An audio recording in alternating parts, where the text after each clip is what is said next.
بر اساس قانون‌های نوی یوتا، کودکان و نورسان ایالات برای استفاده شبکه‌های اجتماعی باید از والدینشان اجازه بگیرند. همین گونه یوتا اولین ایالت در آمریکا می شود که نمیگذارد نورسانی تا 18 ساله به اجازه پدر و مادر از شبکه‌های مثل اینستاگرام، تیک تاک و یا فیسبوک استفاده برند. این قانون‌ها را اسپنسر کاکس رئیس جمهوری‌خواه یوتا روز 23 مارس امضا کرد.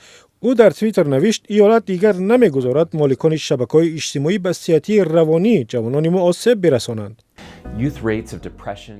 شبکه‌های اجتماعی می‌دانند که محصولاتشون زهرآلود است. ابزارهایشان را طوری ساختند که معتاد می‌کنند. همچون رهبر و والدین ما عهده داریم بچه‌هایمان را محافظت کنیم.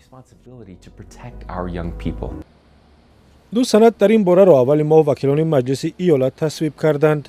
این قانون‌ها به دادگاه کشیدن شرکت‌های صاحب شبکه‌های اجتماعی را آسان‌تر می‌کنند اگر که آسیب رسانیده باشند.